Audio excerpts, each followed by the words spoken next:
all of you should also believe in charity and try to be diligent in charity, and then in the future you will have very great merit and good life, something like that. Yeah.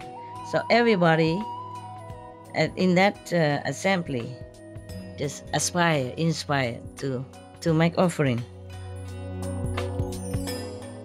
Please continue watching to find out more.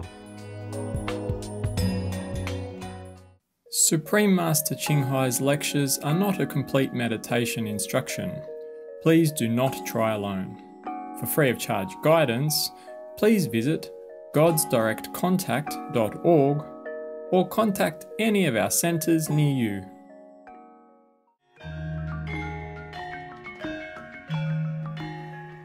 Today's episode will be presented in English with subtitles in Arabic, Araxis, also known as Vietnamese, Bulgarian, Chinese, Czech, English, French, German, Hindi, Hungarian, Indonesian, Italian, Japanese, Korean, Malay, Mongolian, Persian, Polish, Portuguese, Punjabi, Romanian, Russian, Spanish, Telugu, and Thai.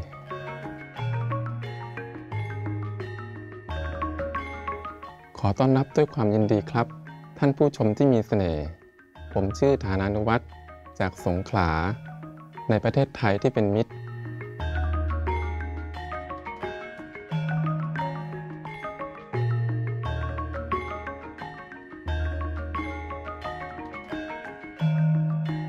ประเทศไทยเป็นประเทศที่เต็มไปด้วยสิ่งน่าอัศจรรย์และน่าฉงนที่ราบสูงที่ลึกลับทางตอนเหนือได้รับพระพรด้วยบริเวณพื้นที่มหาศาลที่เป็นป่าดึกดำบรรพ์และน้ำตกที่งดงามทิวทัศน์ท้องทะเลอันน่าทึ่งทางภาคใต้มีหาดทรายที่ยืดยาวออกไปไม่รู้จบท่ามกลางหมู่เกาะหลายร้อยเกาะภูเก็ตและพัทยาเป็นที่นิยมในวันหยุดพักผ่อนของครอบครัวและแน่นอนกรุงเทพมหานครที่ไม่เคยหลับและมีชีวิตชีวาเต็มไปด้วยสิ่งที่น่าตื่นเต้น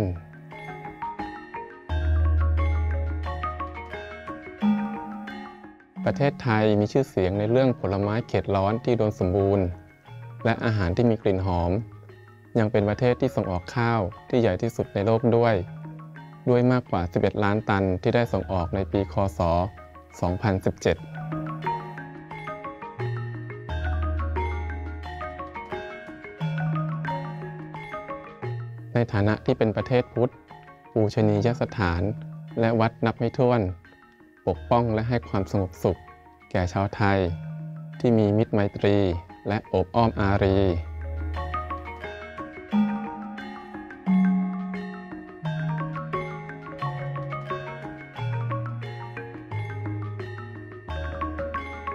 เรามีความสุขมากที่ได้มาแนะนำอย่างคร่าวๆถึงประเทศไทยที่เป็นที่รักกับท่านชาวไทยผู้อ่อนโยนปรารถนาให้ท่านได้รับความรักและพระพรมหาศาลจากพุทธะ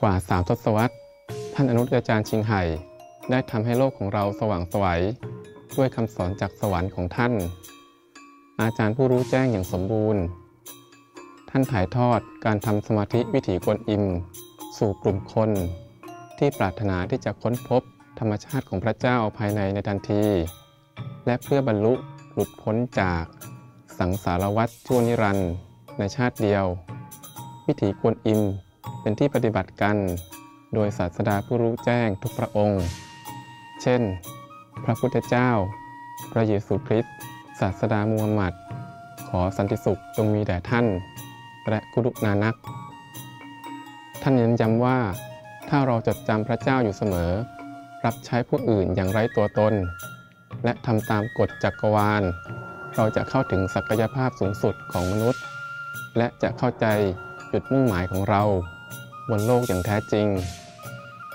ท่านอนุตอาจารย์ชิงไห่เป็นตัวอย่างพิเศษที่ยังคงอยู่ของความเมตตาท่านส่งความช่วยเหลือด้านวัตถุและการเงินและความรักอยู่เสมอให้กับผู้ลี้ภัยผู้ไร้บ้านเหยื่อภัยพิบัติธรรมชาติและงานบรรเทาทุกข์อื่นๆที่จำเป็น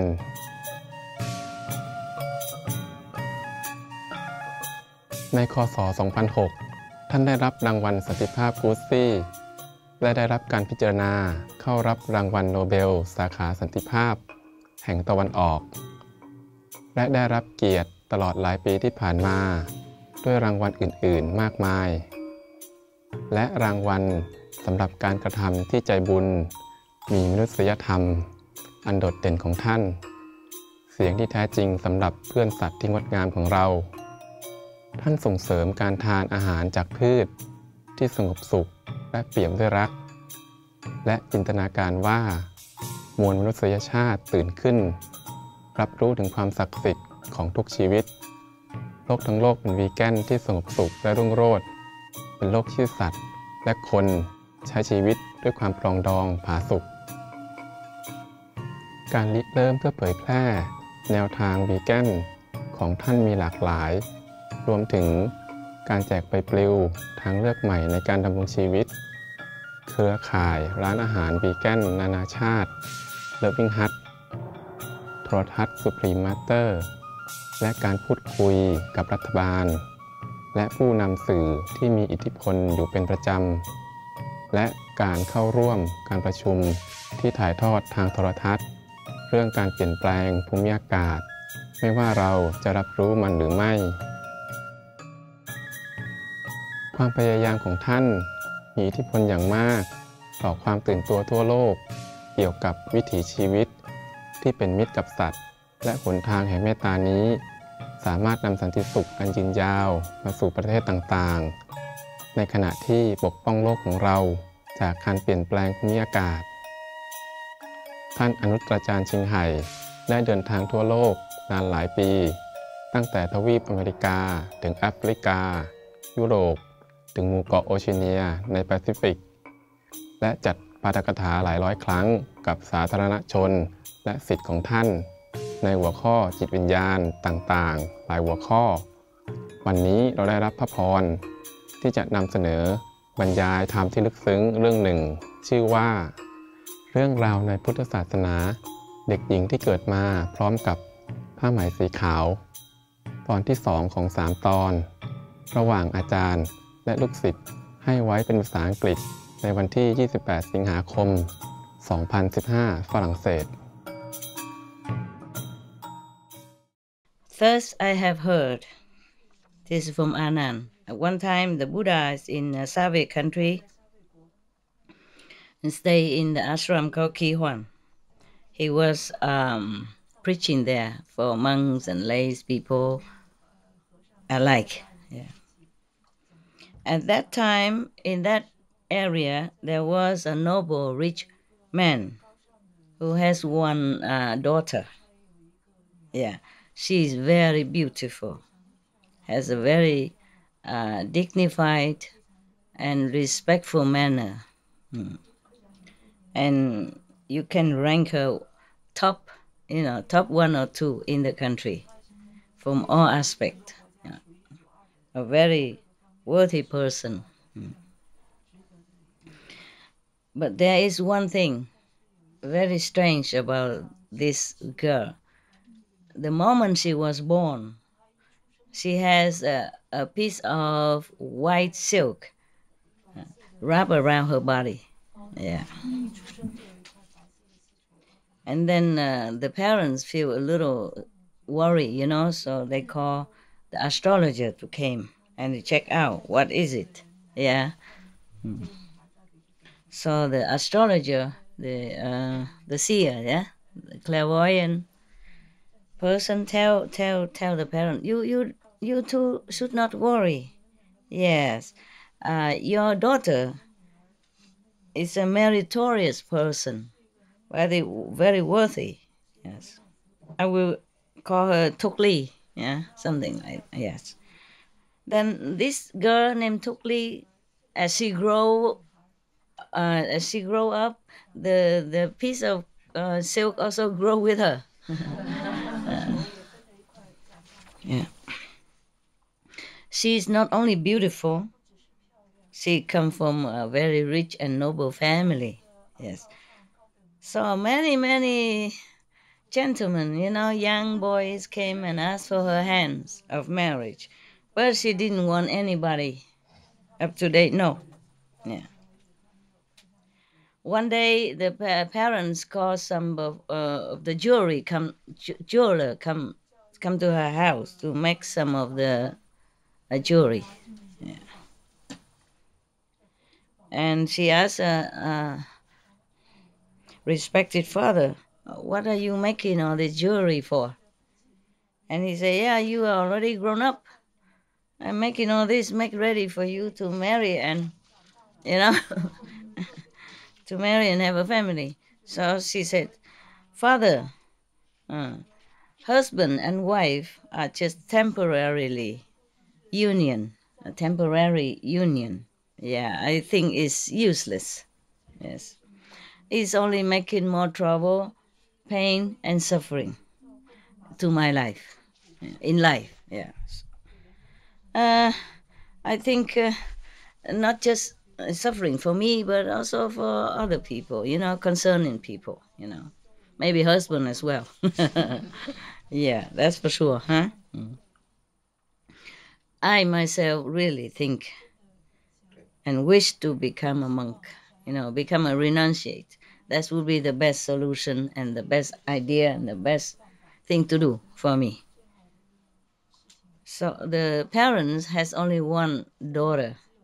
They loved her so much and always do whatever she wish up to now. So they also let her go become a nun. Yeah. Next day he went out and buy some beautiful silk to bring home to make clothes. Yes. And she asked her, "Dear father, oh, what kind of clothes you want to make with this silk?" And the father said, "Oh, I want to make a chasa for you from this beautiful, the monk's robe for you." So the girl say, "Dear father, don't have to. You don't have to make it. Okay, the clothes that I'm wearing right now is enough. Please just bring me to the Buddha." Yeah. So next day, the two parents and the girl went to pay obeisance to the Buddha. And then she said, "Obeisance to the world honored one. The human body is difficult to attain, difficult to have. To meet a living Buddha is even more difficult. Please have mercy and accept me to be, one of your nuns, so that I can continue to practice the liberating way of Dharma." So the Buddha say immediately, "Welcome, Bhikkhu." Actually, if you want to say Bhikkhu for nun, then Bhikkhuni, Bhikkhuni. But it doesn't matter. At that time, the Buddha just make it all equal, I guess. Yeah.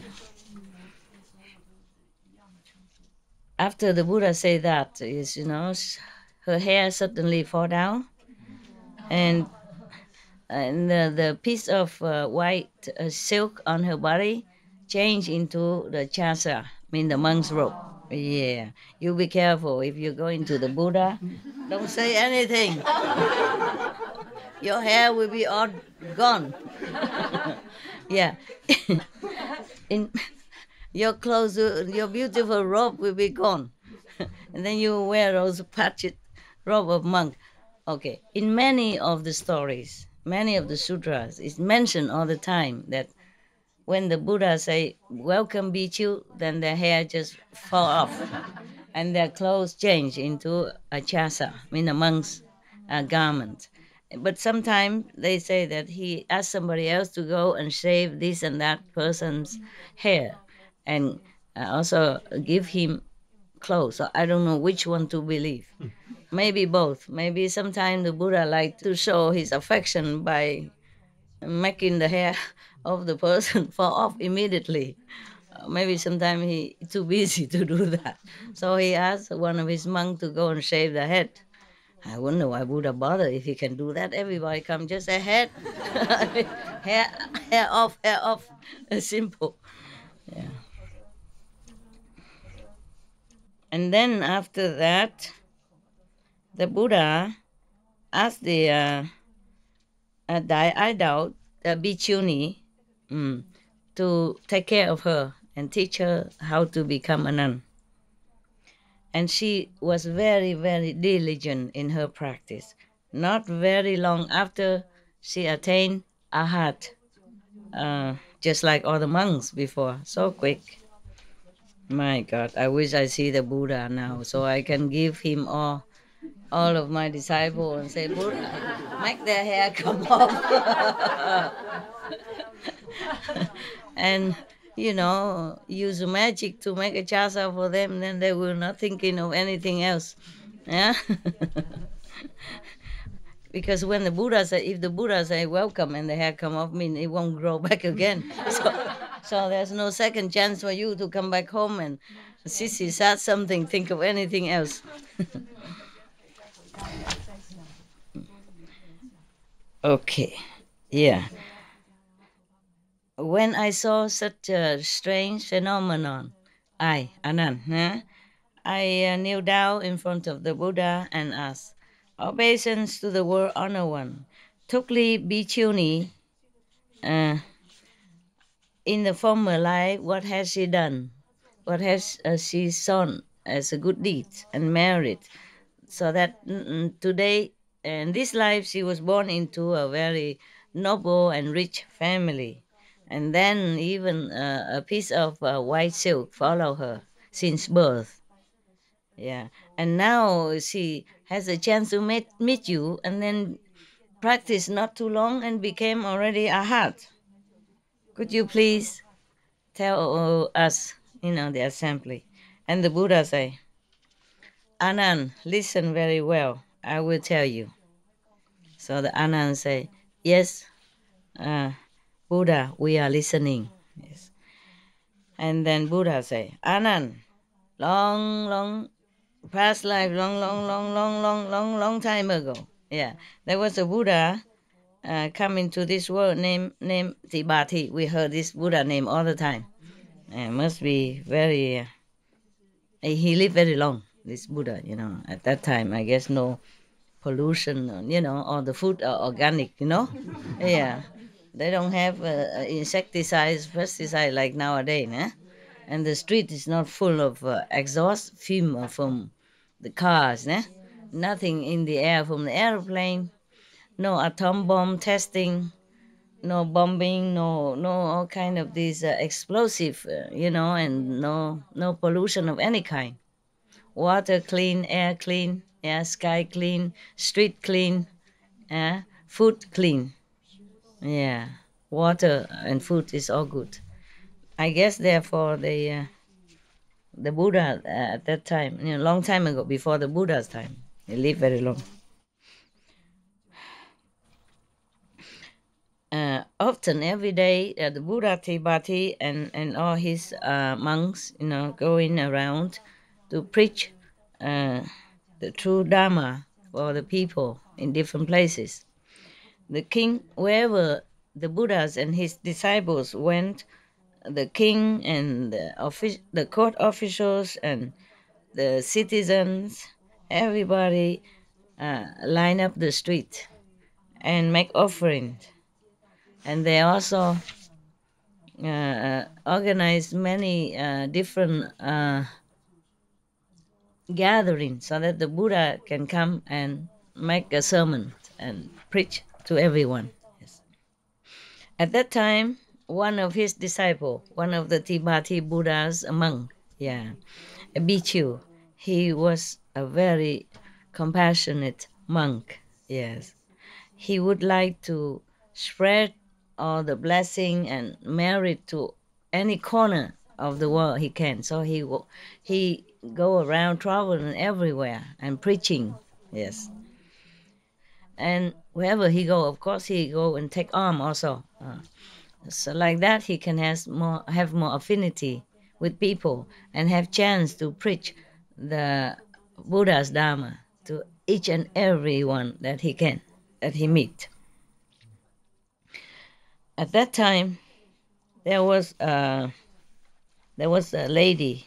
She is very, very poor. Yeah. Two of them, husband and wife, has only one piece of rag to cover their body. Yeah. So if the husband went out to bake, then the wife has to stay at home without any clothes on. Yeah. And then sitting inside one of the dry grass heap that people put somewhere to hide herself. Yeah. And if the wife take turn to go out begging for food, then the husband stay home like that, all naked inside the heap of grass. They don't even have house, I think. This bhikkhu, he passed by there and then he saw her. She was probably begging on the street. So he passed by and he saw her and he said to her, "Lady, you should know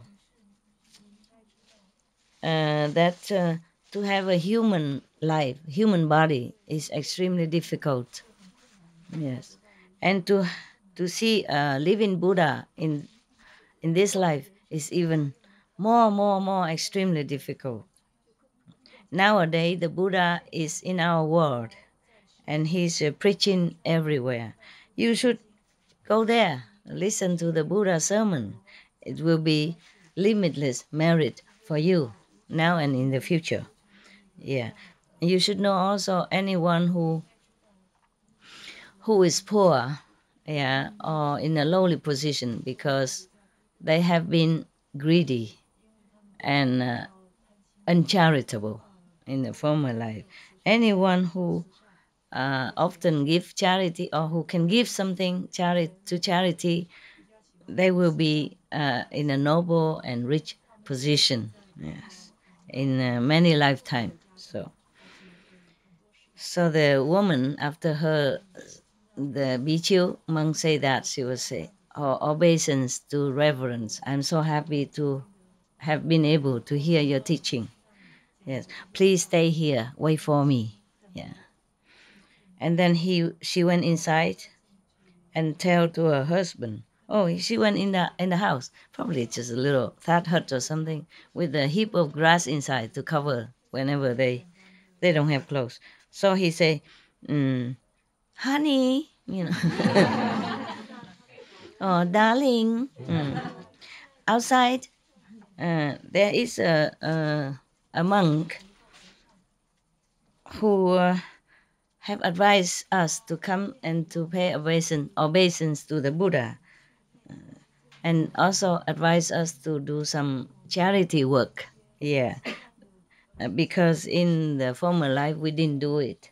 That's why in this lifetime we became poor. Yeah. So, and our life is suffering so much. Yeah. No matter what, we have to find a way to do some offering, to do some charity or offering, so that we can sow some good seeds for the future at least. Yeah. Otherwise, this life is already so suffering. If we don't do anything for the future, then future life will be worse. Yeah. How can it be any worse than have no clothes, only one piece of cloth? Yeah. Okay, so the husband say, look, what do we have to offer? Today we have some food to eat if people give to us. Tomorrow sometimes we don't have. And the next day we don't even know if we have any meal to eat. What can we offer to anybody or do charity? Okay, so the wife say, dear husband, in the former life we have been greedy and stingy. That's why we didn't give anything to anyone. That's why in this lifetime we became so poor and so suffer. If this lifetime we don't do anything, we don't give anything to charity, then in the future, what can we rely on to survive? Now you have to listen to me. I decided that we have to do charity. I must offer. Yeah. So the husband was thinking, maybe my wife has hidden some, some money, some property somewhere. Yeah. So then we just say, okay, to make peace, yeah, to check out what she has. Yeah. Okay, được rồi. Okay, you can make a charity. I'm very happy. Okay, all right. And then now she said, husband, darling, honey, sweetheart, I want to offer this piece of cloth. Yeah? You okay? So the husband said, but both of us, we have only this piece of cloth to go out and to beg for food. If we give it away, how are we going to cover ourselves in order to go out to beg for food?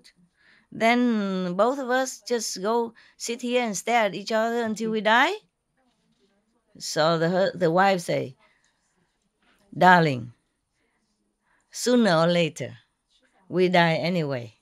Yeah, every human was born will be dead. Yeah, someday. So even you give to charity or you don't give offering, you will die. Yeah. So is it rather that we give something and then if we die in now, but in future life we will have a better chance. Okay, and then we will have good merit. We will be rich and noble and good position. Yeah. But if we don't do it, then sooner or later we die anyway, and then we have nothing. Yeah. So the husband heard that, and he also feel it's logical. Okay, he was very glad, very pleased, joyfully give. And he said, "Oh, that's very good. You talk very logically. Okay. So now, okay. So we will choose the death, and then so that we can offer this piece of cloth for the future. So both of them, okay, agree, happy. So then she came out and said, Reverend, great Reverend, please can you climb up to the roof and wait there for me, because I have some very humble small thing, want to offer it to the Buddha. So the monk said, if you want to make offering and you just offer in front of me right now, why I have to go to the roof, the roof of the house? So she say, dear reverends, yeah, both of us have only one piece of cloth. So I'm worried we become so nude and it's very, very, very impolite and very sinful. My body cannot cover. We have nothing to cover. So that's why. But it's okay. If you don't want to go on the roof, then it's okay. So she went inside. They closed the door of the house and she threw the piece of cloth outside. The Bichu saw that both husband and wife so sincere like that. So he accepted, the dirty and filthy, smelly piece of cloth.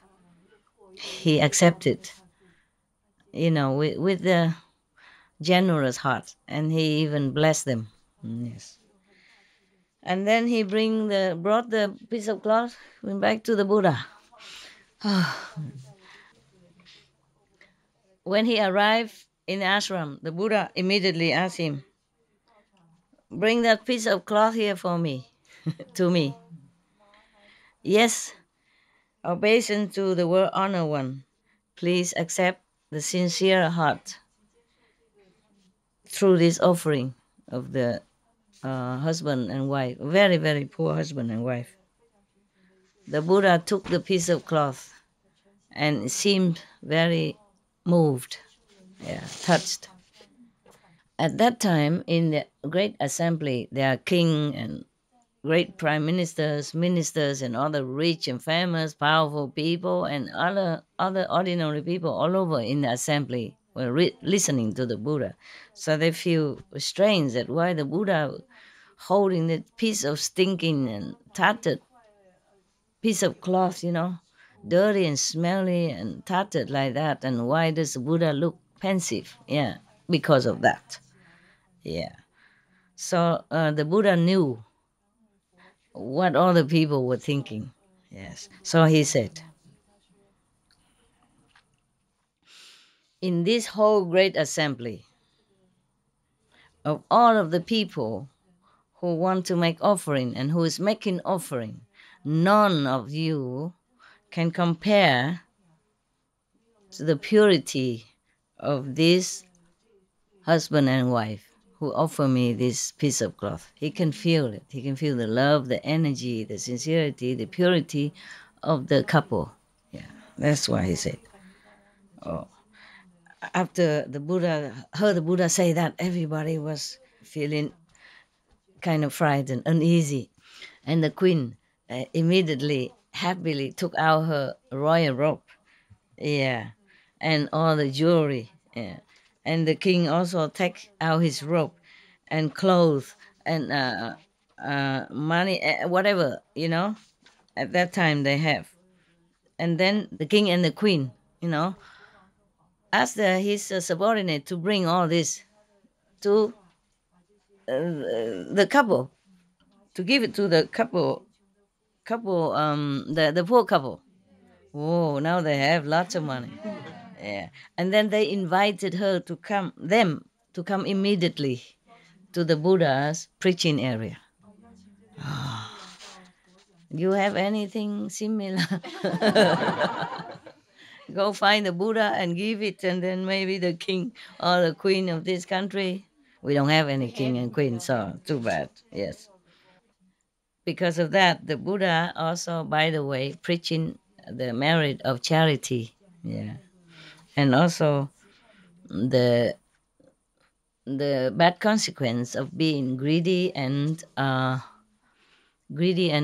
stingy, for everybody. Also the sin of stealing, of taking things from people.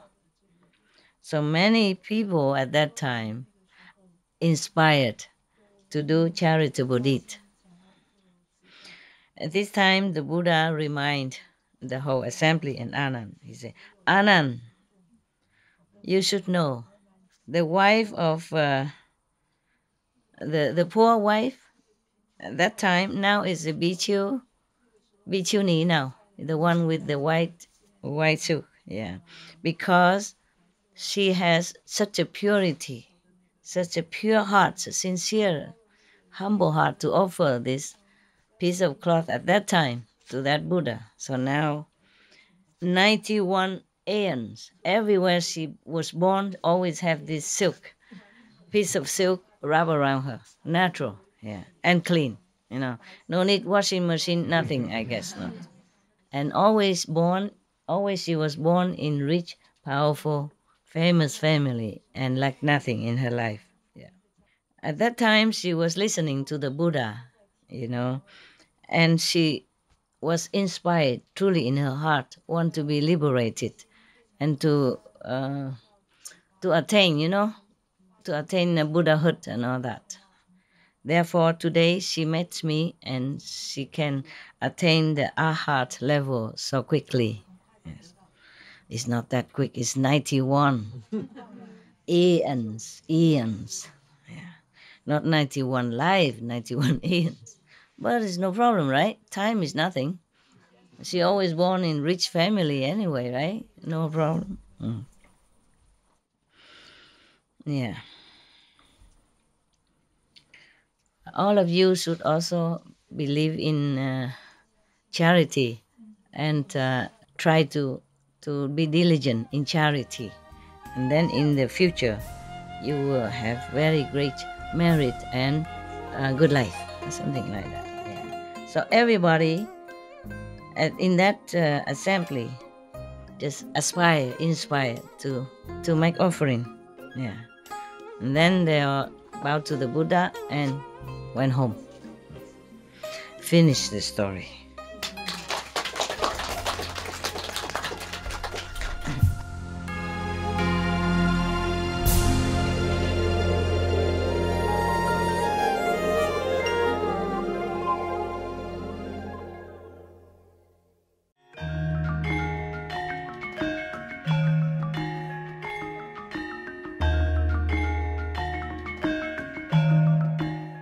ท่านผู้ชมที่สง่างามขอบคุณที่มาร่วมรับชมเราสำหรับรายการในวันนี้ที่มีชื่อว่าเรื่องราวในพุทธศาสนาเด็กหญิงที่เกิดมาพร้อมกับผ้าไหมสีขาวตอนที่2ของ3ตอนระหว่างอาจารย์และลูกศิษย์โปรดอยู่รับชมโทรทัศน์สุพิมมาสเตอร์สำหรับรายการทางบวกที่มากกว่านี้รายการต่อไปคือบทคัดสรรจากหนังสือศักดิ์สิทธิ์ของพุทธศาสนาหวาห่าวตอนที่2ของ2ตอนในถ้อยคำแห่งปัญญาขอให้วิญญาณที่สูงส่งของท่านพบกับการต้อนรับด้วยความพอใจไม่ว่าที่ใดที่ท่านไป May your noble souls meet with welcome approval wherever you go.